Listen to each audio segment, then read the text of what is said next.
आज गुरु की पूजा का दिन है।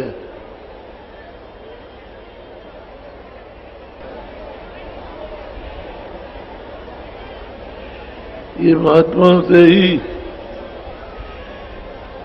उनके समय में ही गुरु पूजा का प्रेमियों ने उत्सव किया। वो दिन चलता चला रहा, आगे भी चलता जाएगा। सब प्रेमियों के उद्गार होते हैं किसी समय भी कोई ऐसा कार्य करते जो उसका दिन लोग हमेशा याद करते हैं।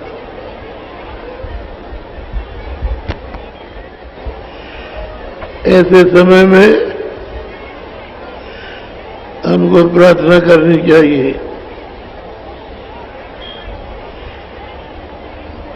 कि हमारी सूरज जगे और नाम को पकड़े।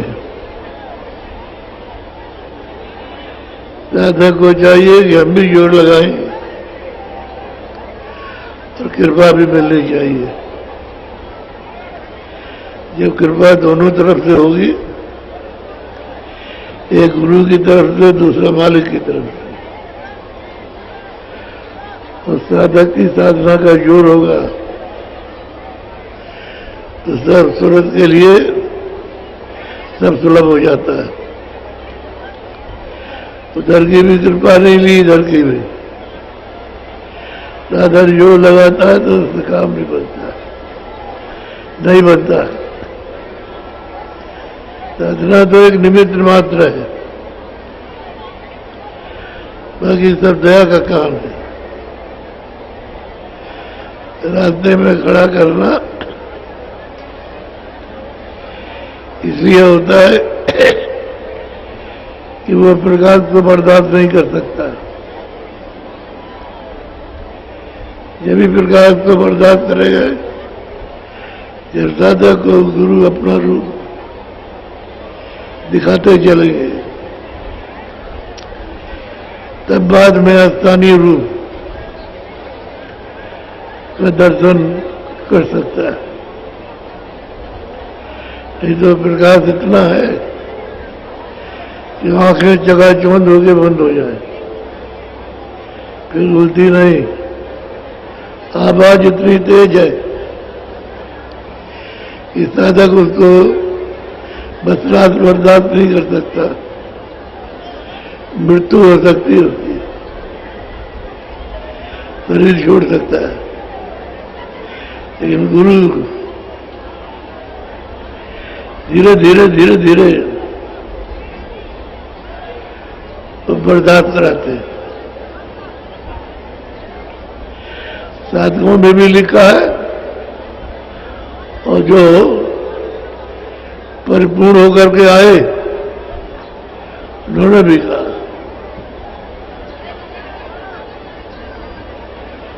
ऐसे समय में दृढ़ प्रतिज्ञा होना चाहिए। एक तो हम साकारी रहेंगे, किसी जीव जंतु या किसी मनुष्य का नुकसान नहीं करेंगे। इन्हीं उसको जान से नहीं मारेंगे। करना तो अच्छे के लिए दी जा सकती है, जान से नहीं मारा जाता। तो जरा से क्रोध में जान से मार देते हैं, फिर नहीं सोचते हैं कि इसका परिणाम क्या होगा।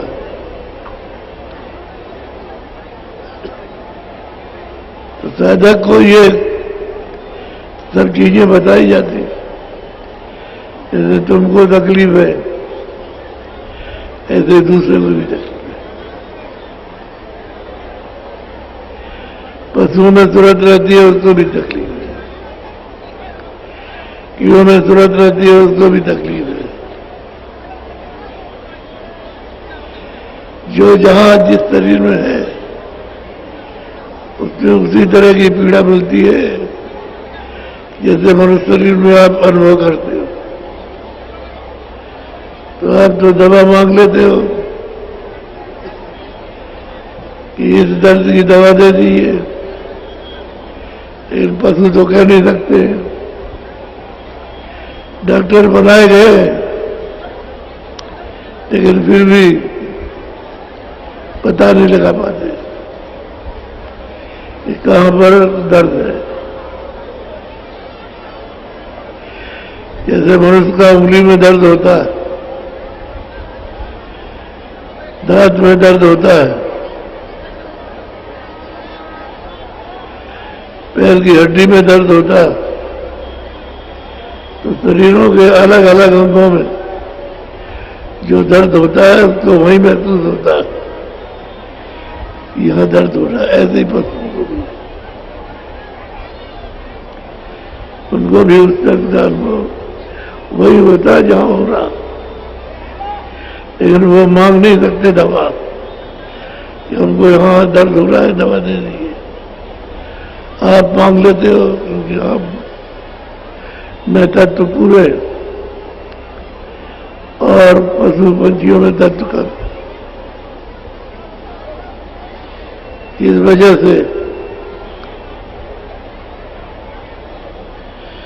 तो आज अच्छा दिन है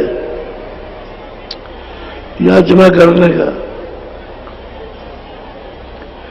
ऐसी कृपा और दया की जाए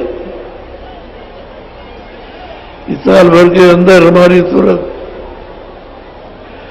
शब्द को पकड़ ले और चढ़ने लगे। तो जब आप प्रतिज्ञा करोगे,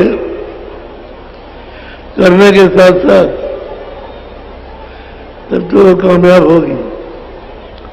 खाली मुंह से कह दिया और किया नहीं तो उसमें आपको सफलता नहीं मिलेगी, क्योंकि मुंह से तो कह दिया और मन और चित्त और बुद्धि तो उस तरफ लगे नहीं, तो असफल है बात। जिस चीज को कहो जो से क्रिया करो। कि हमको आंख से देखना है,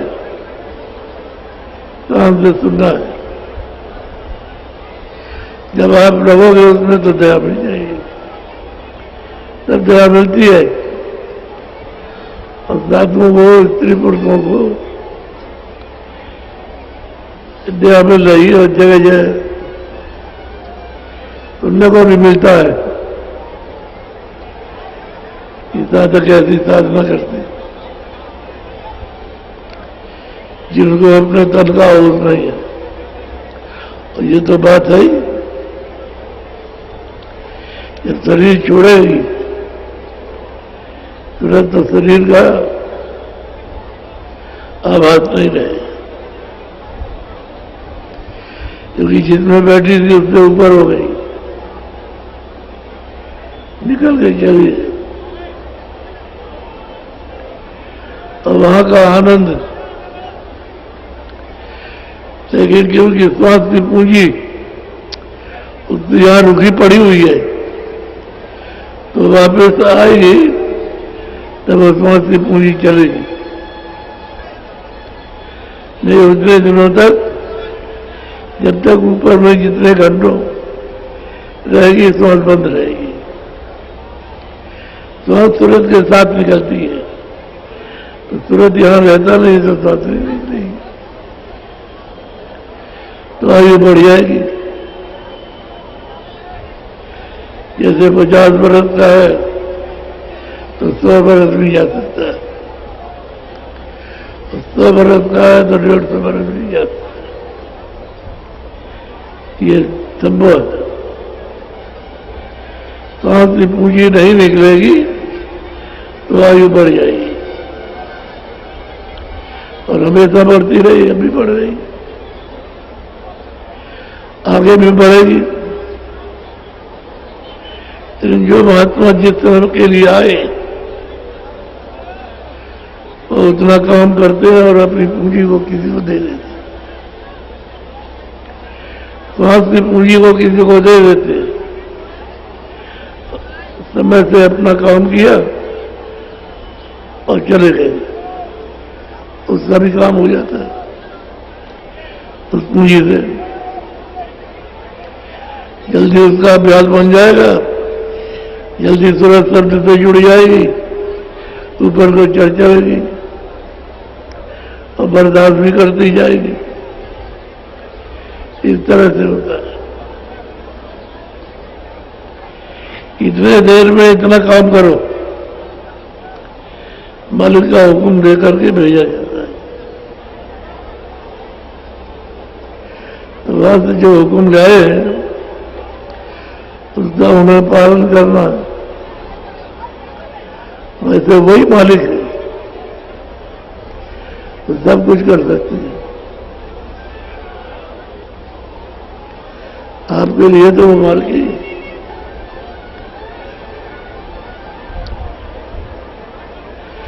आज पूजा का ये दिन माना जाता है।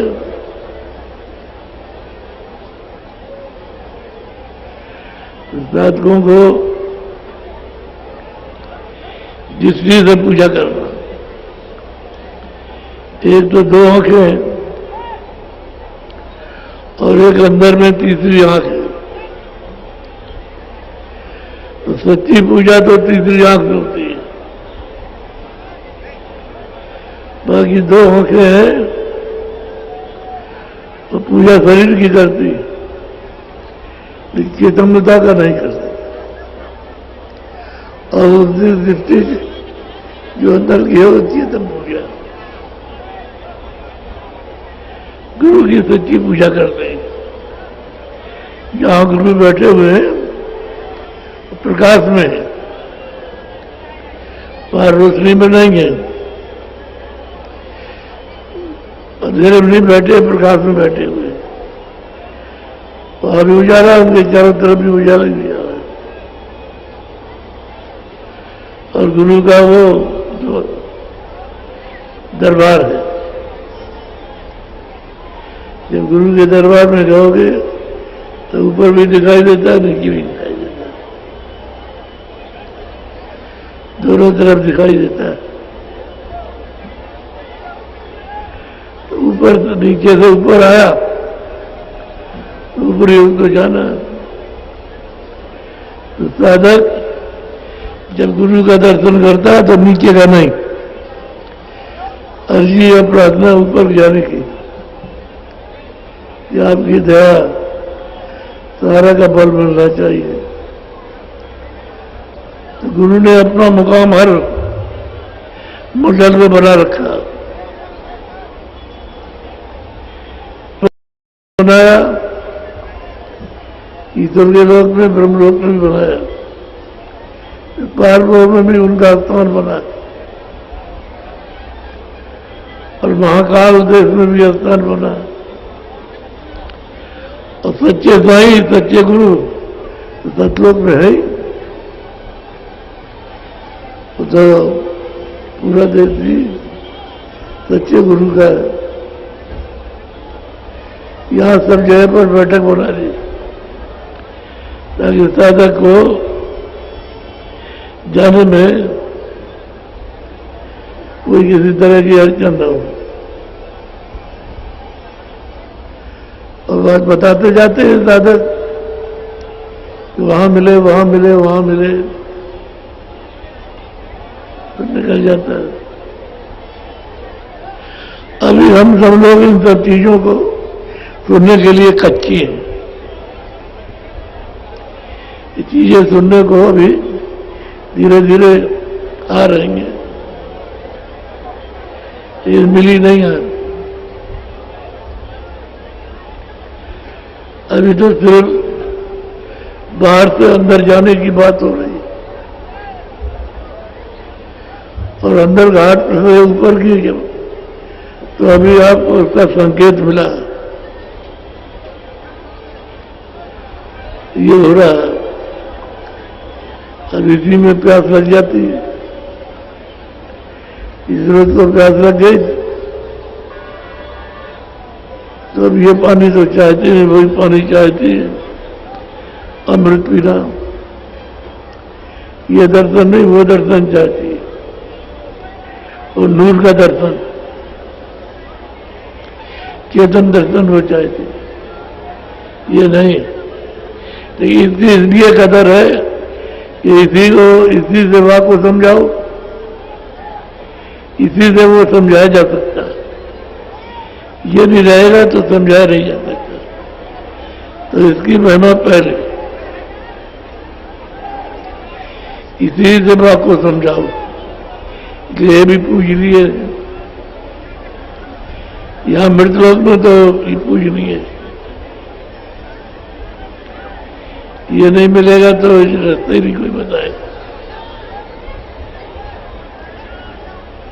जो चुप रहो सब लोग, बकवासबाजी मत करो, चुपचाप बैठ जाओ, चुपचाप। ये एक बाजार नहीं है जहां सब्जी खरीद रही हो।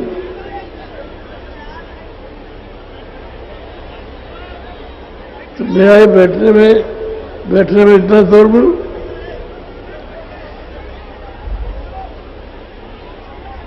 वहां खड़े हो जाओ जो बोलती हो, अगर ज्यादा बोलो तो इनको उठा ले जाओ बाहर।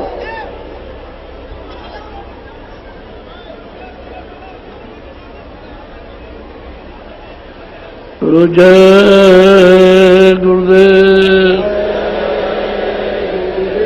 अरे किसी को भूत लगा है तो सब क्यों चिल्लाती?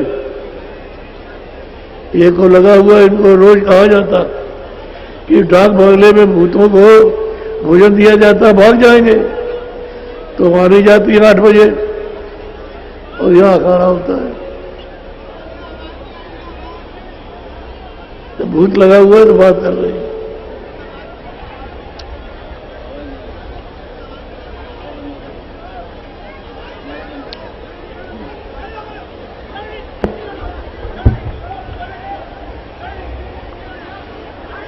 अब सूरत पूछे स्वामी से, भेद कहो अपना तुम मोसे। सूरत पूछती है कि स्वामी आप यहां आए हो तो आप अपना भेद बताइए, यहां पर रहते कहाँ हो? कोई रहने की जगह होगी, कोई स्थान होगा, तो कहाँ रहते हो? तो आप तो अपना भेज दीजिए। तो यहाँ चिताने आए हो तो हम तो यहाँ बहुत दिनों से रह रहे हैं। बोलो। बास तुम्हारा कौन लोक में, यहाँ आए तुम कौन मौज में। तो कहते हैं आपका निवास किस लोक में है, और जहां से आए हुए तो किस मौज में आए? एक तो बताइए कि आप किस लोक में रहते हैं और आपकी इच्छा क्या है, क्या हमसे आप चाहते हैं? यहां कैसे आए? रूप तो आपने बड़ मोहित करने वाला धारण किया, लेकिन हमारे प्रश्न का उत्तर तो दीजिए और अब पता ठिकाना बताइए, तो हमको मालूम हो कि आप कहाँ रहते हैं। बोलो। देश तुम्हारा कितनी दूर, खोजे सूरत न पावे मूर। सूरत कहती है कि हमने यहाँ सब जगह खोजा, यहाँ सब जगह खोजा मृतलोक में। जब स्वर्ग में गए तो वहां सब जगह खोजा, वहां भी आप नहीं मिले। वैकुंठ में गए तो वहां भी सब जगह आप, वहां भी कहीं पता नहीं चला। ईश्वर के मुकाम में देखा तो वहां नहीं कहीं। तो कहां और कितनी दूर है? क्या आप इन लोगों में रहते हैं या यहाँ कहाँ रहते हैं, और यहाँ से कितनी दूर आपका देश है? तो ये भी दया करके बताइए। बोलो। मैं बिछुड़ी तुमसे कहो कैसे, देश पराए आई जैसे। कहते हैं मैं आप का देश और आपको क्यों बिछुड़ गई, और पराए देश को आकर के मैंने अपना क्यों माना। ये हमारा देश है, हमारा देश है, हमारा देश है, ये हमने क्यों माना। बोलो। मेरा हाल भिन्न कर गाओ, देश अपना मोहि लखाओ। मेरा पता अलग अलग करके मुझे बताइए, और फिर अपना बताइए कि आप किस देश में रहते हैं। बोलो। मन तन संग पड़ी मैं कब से, दुख पायो बहु तक मैं जब से। ये बताइए कि मैं तन के साथ और मन के साथ इस शरीर में कब से पड़ी हूं, और यहां रह करके तो मैंने बहुत दुख उठाए, और अब भी दुख उठा रहे, और कहीं सुख नहीं मिल रहा। कहीं भी निजाम में किसी जगह पे जाओ, कहीं सुख नहीं, धन से सुख नहीं है, पद से सुख नहीं, खेती से सुख नहीं है, विद्या पढ़ने से सुख नहीं, या दुख ही दुख है। तो ये हमको तन और मन के साथ कब से डाला, तो ये भी मुझको बताइए। क्यों भूली मैं देश तुम्हारा, आए पड़ी परदेश निहारा। और जिस देश की बात करते हो कि हमारे देश चलो, तो आपका देश में क्यों बिछुड़ गई, और पराये देश में आकर के हमने क्यों पराये देश को अपना कहा। ये मेरा मृत लोक है, मेरा स्वर्गलोक है, मेरा वैकुंठ लोक है, मेरा शिव मुकाम है, मेरा राम मुकाम है, मेरा कृष्ण मुकाम है। ये क्यों मैंने कहा, क्या आप इन्हीं लोगों में रहते, तो आप बेहतर बताइए हमको, और ये भी बताइए किन लोगों में है। बोलो। पाताल बसो की मृत्यु लोक में, स्वर्ग बसो की ब्रह्मलोक में। कहते पाताल लोक में हो या मृत लोक में, या आप शिवलोक में हो या आप स्वर्गलोक में हो, कहां बसते हैं आप, आपका घर कहां है। बोलो। विष्णु लोक वैकुंठ धाम में, इंद्रपुरी या शिव मुकाम में। यहां साधना करते हैं तो वैकुंठ धाम में कई लोग पहुंच जाते हैं, तो क्या आप वैकुंठ धाम में या शिवपुरी में रहते हैं, या विष्णुपुरी में, उन लोक में आपका निवास है। बोलो। कृष्ण लोक या राम लोक में, प्रकट लोक या पुरुष लोक में। यदि आप प्रकृति लोक में है, या पुरुष लोक में है, या कृष्ण लोक में रहते हैं, या राम लोक में, तो ये हमको सब अलग अलग बताइए कि हम इस लोक में हैं। या तुम व्यापक सभी लोक में, चार खान चर अचर थोक में। क्या सब जगह व्यापक है, हर जगह पर हर लोगों में आप रहते हैं, या ऐसा है कि आप चर अचर जो पशु पक्षी है, जल के जीव है, उनमें सब में आप रहते हैं। कहाँ रहते हैं, किस लोक में रहते हैं, किस जगह रहते हैं, कृपा करके दया करके बता।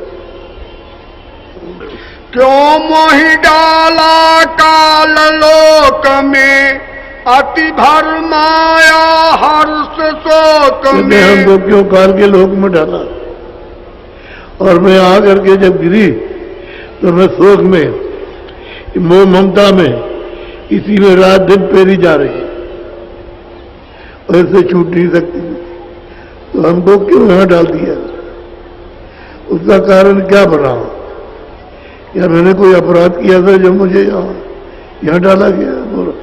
अब क्यों आए मोहि चितावन, रूप धरा तुम अति मन भावन। कहते हैं कि अब आप इतनी समय के बाद आप आए हैं चिताने के लिए, और रूप आपने जो धारण किया है वो तो मोहित है, आपको देख करके सब मोहित हो जाएंगे, आप पर निछावर हो जाएंगे।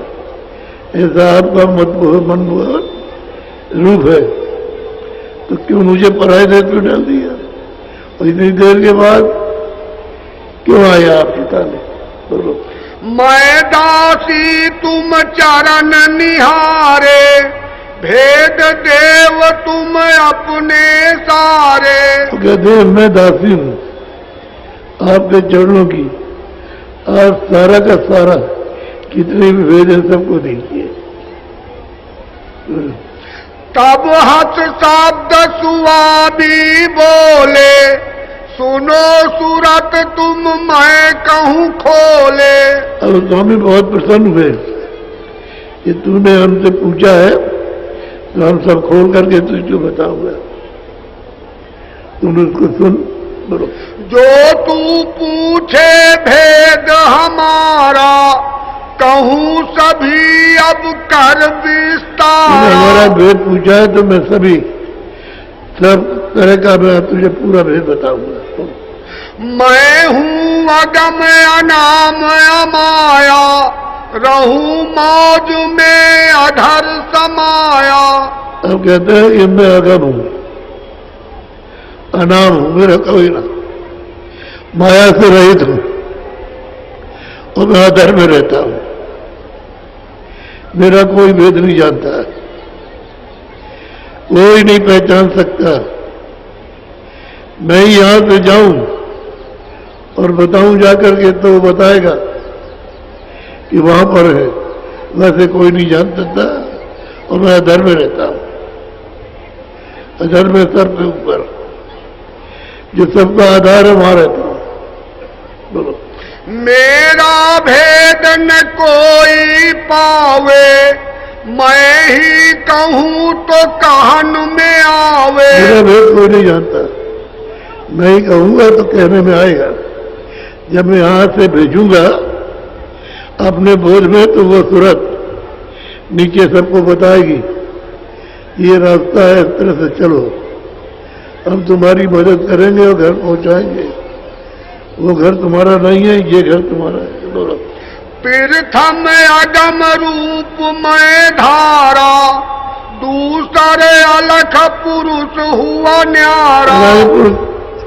कहते हैं कि पहले मैंने अगम रूप धारण किया, दूसरा अलख रूप धारण किया, और तीसरा सतरूप, सतरूप सतलोक में धारण किया, जो सतनाम है, ये धारण मैंने किया। देखो। तीसर सत्य पुरुष मैं भया, सत्यलोक मैं ही रच लिया। कहता तीसरा मैं ही सतपुरुष हुआ हूं, मैंने वहां पूरी रचना की, अगम लोक की, अलग लोक की और सतलोक की, और ये बड़े बड़े लोक हैं। इससे ऊपर से सबसे नीचे जो है अगम लोक, और फिर अलग लोक, उसके बाद सतलोक। बाकी जो नीचे का विस्तार है वो तो सतलोक से नीचे से होगा। बोलो। इन तीनों में मेरा रूप, यहाँ से उतरी कलायनु। इन तीनों में मेरा रूप है, एक मैंने बैठाया अगम लोक में, या अलग लोक में, एक सतलोक। जो यहाँ आएगा वो धीरे से वो अलग लोक में पहुंचेगा, उसके बाद अगम लोक में, तब वो हमारे यहाँ आएगा। ऐसे क्योंकि मेरा प्रकाश बर्दाश्त नहीं कर सकता, तो यहाँ क्या करेगा? क्या कहते सतलोक का प्रकाश और शब्द बर्दाश्त करे, फिर अलग लोक का, फिर अगम लोक का, तब यहाँ का प्रकाश और यहाँ का शब्द सब बर्दाश्त कर सकता है, ऐसे नहीं। यहाँ तक निज कर मुझको जानो, पूर्ण रूप मुझे पहचानो। जैसे यहाँ तक मैं रहता हूँ, यहाँ मेरा रूप, यहाँ पहचान निभाएगा कि मैं किस तरह का, इनमें कितना प्रकाश है, उनमें कितना प्रकाश है, उनमें कितना प्रकाश है, कितना शब्द उनमें है, कितना उनमें है, कितना उनमें। तो ये मालूम होगा कि कितना शब्द और प्रकाश कितना होगा। इनमें तेरा मेरा रूप है और यहां से मुझे पहचाने, बाकी यहां से उतार होगा नीचे।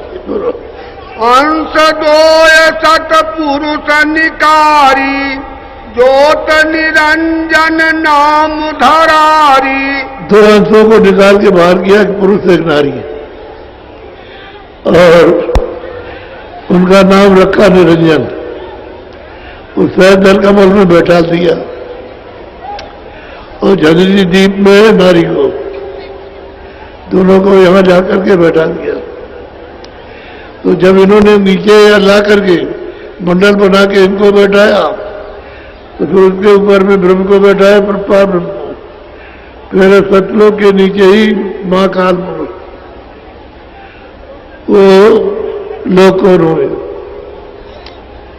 स्थापित कर दिया। सबसे नीचे इनको भेजा निरंजन को और माया को। यह दो कला उतर कर आई, झंझरी दीप में आन समाई। देखिए यहाँ दोनों कलाएं उतर के आई है, एक झंझरी दीप में बैठ गई, दूसरी से दबके में बैठ गई। यहाँ बैठ करके बोलो, यहाँ बैठ त्रिलोकी रची, पांच तीन की धूम अब मची। कहते हैं यहाँ बैठकर मसाला तैयार उन्होंने किया, मसाला तैयार किया इन्होंने अपने लोग का भी। नीचे ब्रह्म है, तीन वैकुंठ है, स्वर्ग है और नीचे मृतलोक है। इसका मसाला उन्होंने तैयार किया। बोलो, तीन लोक से मैं रहूं न्यारा, चार पांच छा में विस्तारा। कहते हैं कि भाई तीन लोग से तो मैं न्यारा हूं अलग, मैं यहाँ रहता ही नहीं। तूने पूछा कि यहाँ रहते हो कि यहाँ नहीं, मैं किसी लोक में नहीं रहता हूं, न चर में हूं न अचर में हूं, न यहाँ सब जगह व्याप्त हूं, लेकिन तो इनसे परे रहता हूं। यहाँ कौन रहता है बोलो? तीन लोक एक बूंद पसारा, सिंध रूप मैं अदम अपारा। तीन लोक में एक बूंद का पसारा, एक उस समुद्र की एक बूंद। तो समुद्र में कितनी बूंदे होंगी उससे कोई गिनना हो सकता है। एक बूंद का ये पसारा है और मैं सिंधु अगम अपार, मेरा पार अपार कोई जान नहीं सकता, मेरी कोई पैमाइश नहीं कर सकता, मेरे धाम की नहीं कर सकता।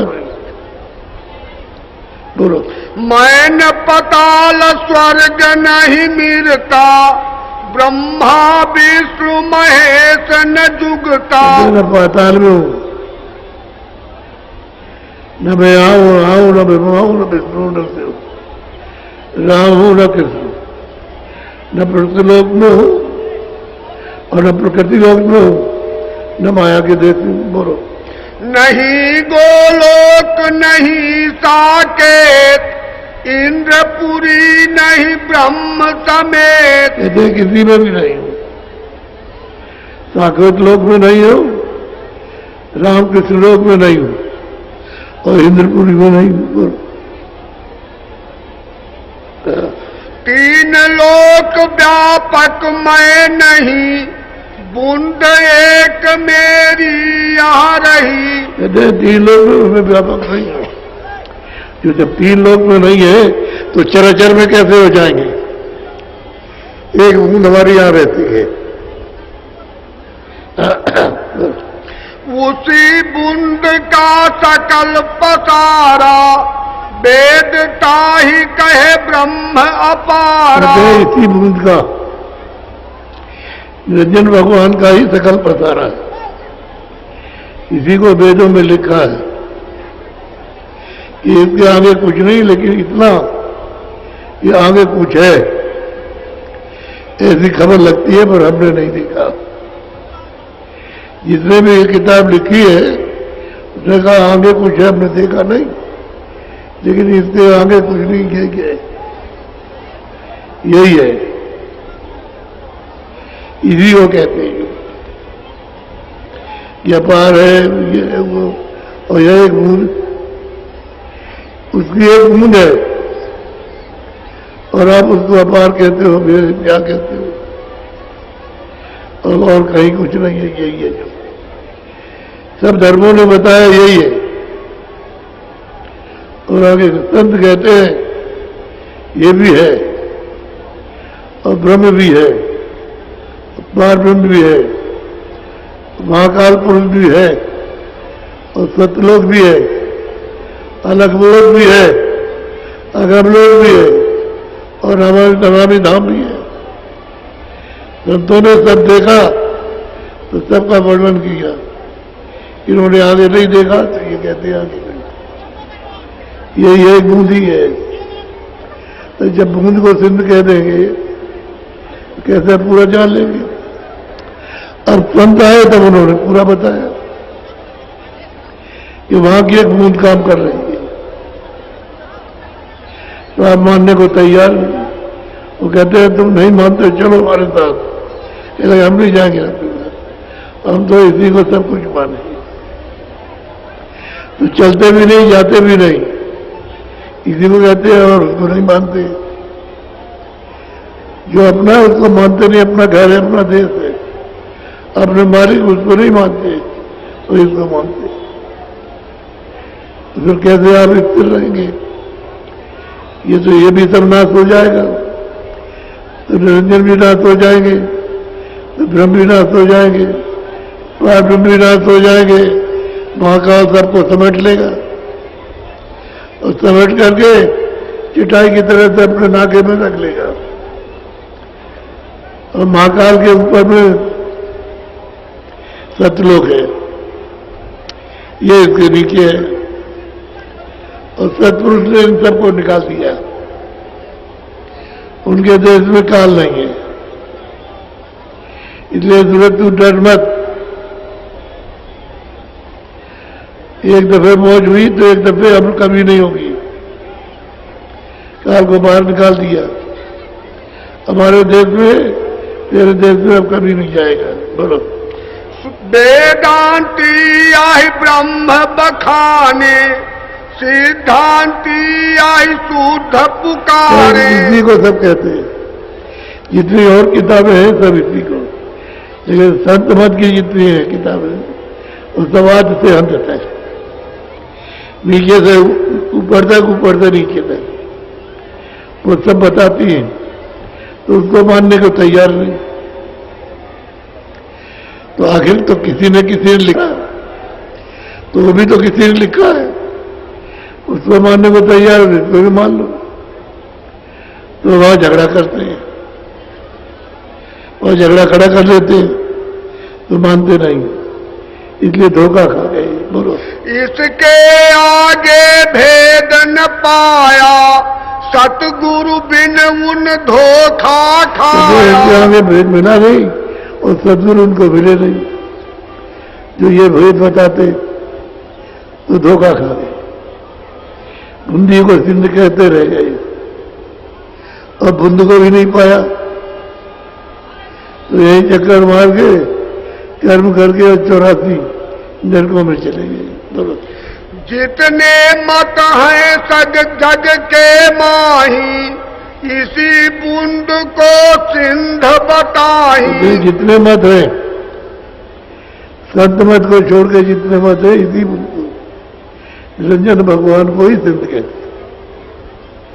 जो सहदल कमल में बैठे हुए इन्हीं को सिंध कहा जाता है। ऊपर इनके ब्रह्म है, ऊपर में पार ब्रह्म को नहीं, ऊपर में महाकाल पुरुष बैठे हुए, उनको कहते हो कबीर, यही के। अगर उनको भी माने तब भी फिर है, जब देखते हैं नीचे तो जब प्रलय हो जाती है तो ईश्वर नहीं रहता, न प्रभु रहते। प्रॉब्लम रहती है, सबका चटाई की तरह से सिमटा हो जाता है। यहाँ कुछ नहीं रहेगा, स्वर्ग बैकुंठी में कोई लोग नहीं रहेगा, वही काल लोग रहता है सीमा तक बस। वो जब चाहेंगे तब विस्तार करेंगे, समेट लिया। सतलोक में ये जाती नहीं, वहां मृत्यु होती नहीं, वहां परिवर्तन होता नहीं, प्रलय होती नहीं है, वो इससे अलग है। ऊपर के सब, जब सतलोक अलग है तो अलग भी अलग है, अगम भी अलग है, और फिर रहना भी धाम होता है। बोलो। सिंध असल रहा इनसे न्यारा, वेद कते बनता ही संहारा। इनसे अलग है, उन्होंने सब अपनी वहां से एक तुरंत को भेज करके सब वर्णन किया, वो इन सबसे अलग है। इनके अंदर नहीं है, वो तो ढूंढ है। इन्होंने तपस्या की है, इनकी तपस्या करते करते मालिक खुश हो गया। उसने कहा मैं तुमसे खुश हो गया हूं, तुम मुझसे जो कुछ भी अपने मुंह से मांगो दे दूंगा। तो इन्होंने राज मांगा, उनका ये मत तुमको दिया तो फिर राज किस पे करेंगे, तो हमको कुछ शर्तों तुमको दे दीजिए। कहने के योग मत तुमको सुरते दी, लेकिन ये कहा कि इनको तकलीफ दोगे, आराम से रखोगे तो हम सबको बुला लेंगे कि हम सबको आराम से रखेंगे। किसी को कोई तकलीफ भी देंगे तो कुछ सूरतों को दे दिया, थोड़ी सी दिया। वो तो समुद्र में से 1 लोटा 2 लोटे दे दिया, उसमें क्या फर्क पड़ता। 100 घड़े दे दिए, लाख घड़े दे दिए, करोड़ घड़े दे दिए, इसमें क्या। तो थोड़ी सूरतों को दे दिया इनको, ये ले आए और जगह जगह मसाला मतलब मिलाकर रचना इन्होंने इकट्ठी खिलाई कर ली। या ये कर लिया बैठो में, ये खड़ा कर लिया। जब वो मसाला मिल गया तो तुरंत को बैठा दिया। जब घड़ा तैयार हो जाता है माँ के पेट में, जब 5वें महीने में सूरत आती है, घड़ा तैयार हो गया, आई बैठा दिया, तो खाली इससे आने पर पकता है। शरीर जब पक गया तो बाहर निकल गया, माँ के पेट में बिल्कुल उससे संबंधित रहता है। जब पक जाता है तो उस सब से अलग हो जाता है, कहीं किसी जगह भी जुड़ा नहीं रहेगा, और माँ के पेट में इस तरह से हिलता है। माताओं से पूछिए, बच्चा ऐसे खिलता है ऐसे अंदर, तो उसकी गुदगुदी से माँ जिंदा रहती है। अगर वो चुप हो जाए तो माँ मर जाएगी, जिंदा नहीं रह सकती। अलग हो जाता है तुरंत आई तो बस हरकत करने लगी, तो जब वो शरीर पक गया तो बस बाहर हो गया, बाहर निकल गया। बोलो। ब्रह्मादिक सब वेद भुलाए, ऋषि मुनि करम भरम लिपटाए। ब्रह्मा ने मान लो वेद लिखे, शास्त्र लिख दिए, तो ऋषि मुनि उसी को तो पढ़ते हैं। जब ब्रह्मा विष्णु महादेव खुद भूले हो गए, तो आप उन किताबों को पढ़ते हो तो आप भी भूले हुए हो, आप इनको भूले हुए हो कि ब्रह्मा विष्णु महादेव कहाँ पर है, उन्हीं को नहीं जानते, और बात सब करते हो भगवान की। कैसे पता लगेगा कि आप उनको जानते हैं?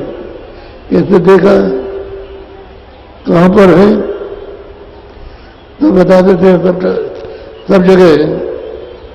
ऐसे कई काम बनता है बातों से। बोलो।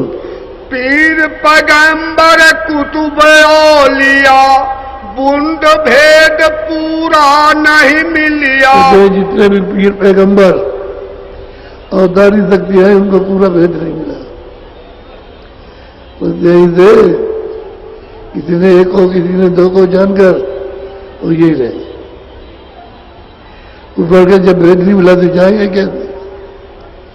तो उनके लिए तो रास्ते सब रुके पड़े, तो जो उधर से आएगा रास्ता तो वो खोलेगा, उनके साथ जो जाएगा निकल जाएगा। ऐसे कैसे कोई जा सकता है? बोलो। सुनो सूरत तुम अपना भेद, तुम हम में थी सदा अभेद। आप सूरत से कहते हैं कि देख तू अब सुन ले हमसे अपना भेद, तू हम में थी अभेद। मुझ में और तुझ में कोई भेद था नहीं, किसी तरह का भी कोई हमारे ही पास रहती थी, अभेद थी, कोई भेदभाव नहीं था। तू भी मालिक थी जैसे मुझको मालिक समझते थे। बोलो। काल करी हम सेवा भारी, सेवा बस होए कुछ न विचारी। काल ने सेवा की तो इतनी सेवा की कि मुझको कहने पड़ा कि मैं तुम्हारी इस सेवा से प्रसन्न हूं, तुम अपने मुंह से जो कुछ मांगो मुझसे मैं वही तुमको दे दूंगा। तब इसने मांगा कि हमको राज दे दीजिए और इन पर राज करने के लिए सुरतों को, जीवात्माओं को दे दीजिए। तो सेवा बस होकर के कहते हैं मैंने तुझको उसको दे दिया, उसको दे दिया। सेवा के बस होकर के तुझको मैंने उसको दे दिया। बोलो। तुमको मांगा हमसे उसने, सौंप दिया तुम्हें सेवा बस में। जो मांगा तुमको हमसे, हमने सेवा के बस होकर के तुमको उसे सौंप दिया। बोलो। काल लाए तन मन में घेरा, दुख सुख पायो तुम बहु तेरा। काल यहाँ ले आया और ला करके यहाँ शरीरों में, इस तन मन में यहाँ करके घेर लिया। अब वहां से जब से जन्म मरण होता तब से हम दुखी हैं, हमको सुख नहीं मिला। कभी यहाँ कभी वहां, कभी मतलब स्वर्ग गए तो वहां 200 वर्ष रहे, फिर आ गए, फिर कभी 84 में, कभी नरकों में, यही भोगते रहे, बड़ी तकलीफ, और आज तक कोई रास्ता नहीं मिला। तो हमने तुमको सेवा के बातों के दिया। बोलो।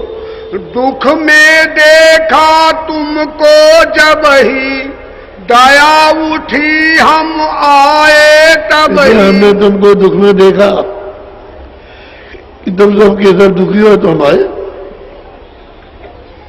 तुमको ले चलने के लिए। बोलो। आए किया हम शब्द उपदेशा, शब्द माही तुम करो प्रवेशा। हमने आकर के शब्द का उपदेश किया कि तुम्हारे दरवाजे पर शब्द बोल रहा, तुम जरा सा ध्यान दो, नाम शब्द को पकड़ लो, इतना ही काम करो। ऊपर से शब्द आ रहा, तुमने इतनी गंदगी लाद रखी है अपने ऊपर में कि तुम्हारे कान और आंख नहीं देखती है, न सुनती। शब्द ऊपर से आ रहा, अब हम आए हैं शब्द पकड़ाने के लिए, तो तुम पकड़ो शब्द। फिर जब यह अंतःकरण साफ हुआ और आंख खुली और कान खुले, तब सुरतों ने पकड़ा,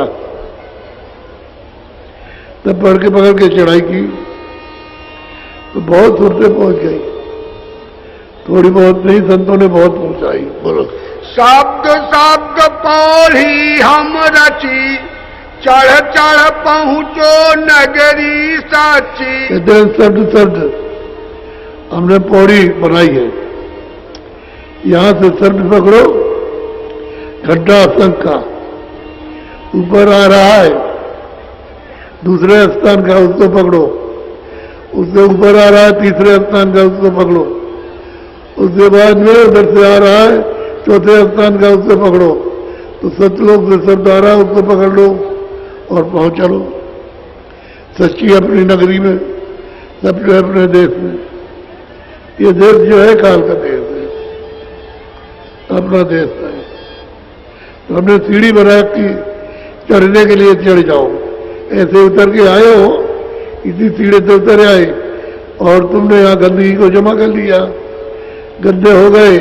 अब गंदगी हटती नहीं तब तक तुम जगते नहीं। आंख नहीं खुलेगी, कान नहीं, गंदगी हट जाएगी तो कान खुल जाएगी, आंख खुल जाएगी, चल। फिर पकड़ के चढ़ो, चढ़ चढ़ करके चलो और घर पहुंचो अपने सच्चे देश में। बूंद देश को छोड़ो अब ही, सिंध देश चल खेलो तब ही। बूंद देश को और छोड़ दो, हम आए और चलो अब सिंध देश में चल के खेलो, आनंद लो।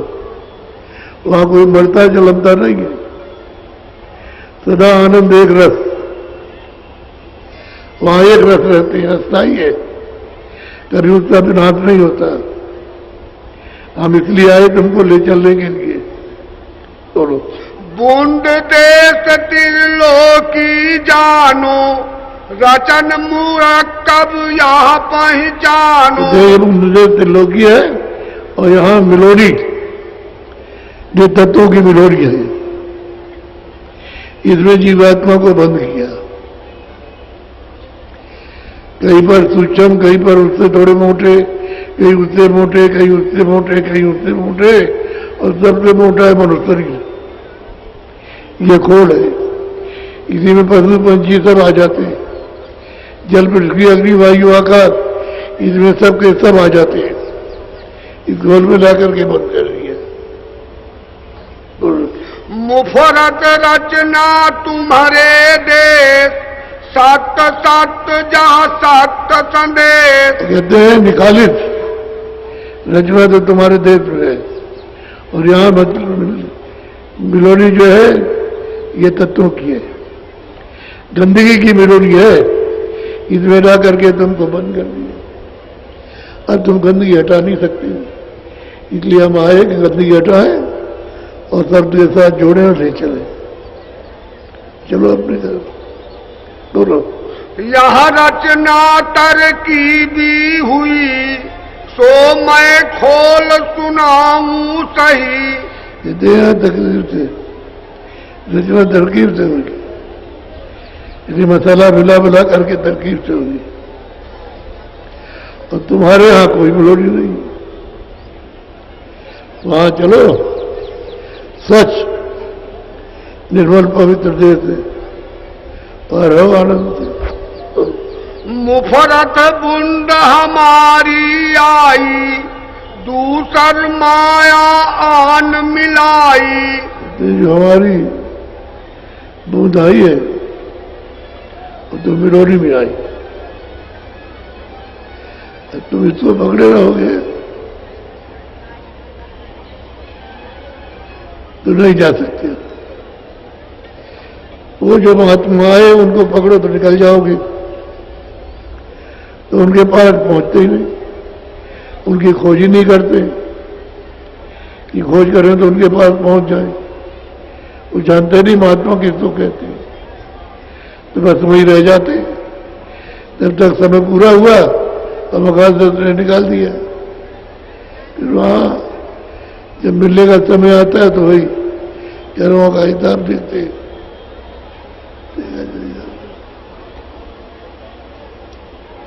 बोलो। पांच तत्व तीनों गुण मिले, यह सब 10 आपस में रले। बस बस जय गुरुदेव।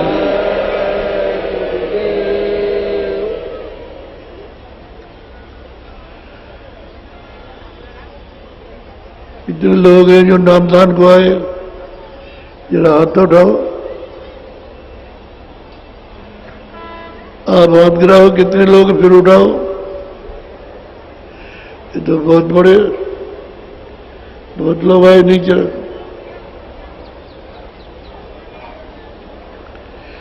दो चीजों का आपको पालन करना है, एक तो शुद्ध शाकाहारी रहना।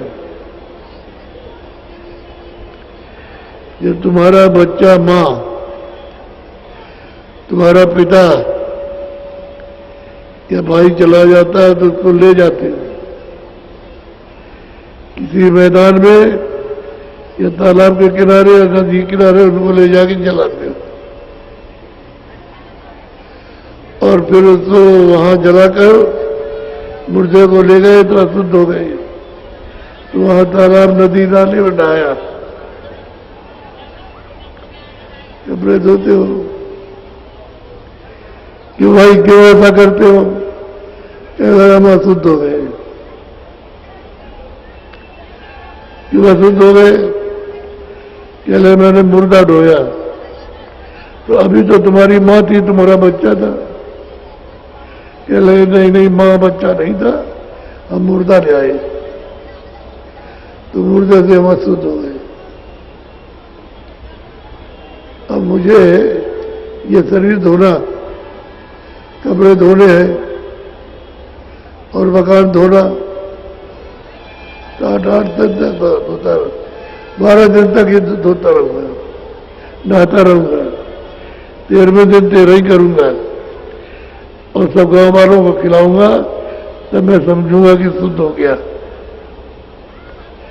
तो ये बताओ कि पशु है, पंछी है, जैसे जीव है, ये हिरण है, खरगोश है, ये मुर्गी मुर्गा गाय भैंस, इनको काट करके और बस ऊपर का चमड़ा अलग, अंदर का सब मांस निकाल करके और उसको कढ़ाई में अच्छी तरह से बना बुनू करके इधर मुंह से खाया और यहाँ रखा, या सीधा पेट में रखते हो। तो ये बोलो कि कितना तुम्हारा शुद्ध शरीर है। ये मुर्दा आपने पेट में रखा है, तो इसको रखा है तो कितनी कड़ी सजा देगा? सजा कितनी कड़ी देगा? वाले नरक में ले जाओ जहां पर खम्भों में जलाए जाते 4 लाख बरस तक, 4 लाख बरस तक। सोच लो 4 लाख कितने होते हैं। और जब ये पूरा हो जाए तो वहां है कि उस नाम वाले नरक में ले जाओ, 1 बरस में भी 1 लाख बरस के लिए काटो, तो दिन रात कटाई हो रही है। इधर जोड़ते जाते, काटते जाते, जोड़ते जाते, ऐसी मशीनें चलती रहती है लाखों बरस तक। जब ये सजा पूरी हो जाए तो उसी में नीचे लिखा हुआ है कि उस नाम वाले नरक में ले जाओ, 10,000 बरस के लिए चढ़ाओ। तो तुमको तो मौका संयुक्त त्रेता द्वापर कलयुग चलाएगा, मिलेगा ही। और 1 सेकंड को आपको फुर्सत नहीं कि आपको फुर्सत मिल जाए। तो ये आफत को क्यों आप पाते? अरे जीवात्मा की रक्षा करो। हम तो आपको हित के लिए समझा रहे हैं और सही सही चीज बता रहे हैं कि आप अपनी जीवात्मा की रक्षा करो, निकालिए, होने वाला है। ये दबदबा जो है ये गिरने वाला है, वो तैयार खड़ा हुआ है ले जाने के। तो अच्छा है कि तुम साकारी हो जाओ और ये रास्ता चल दो। फिर ये सुनने को आपको मिलेगा नहीं। और कोई नशा मत करो जिससे बुद्धि पागल हो जाए और माँ को, बहन को, लड़कियों ने पहचान करो, उसी को पकड़ने लगे।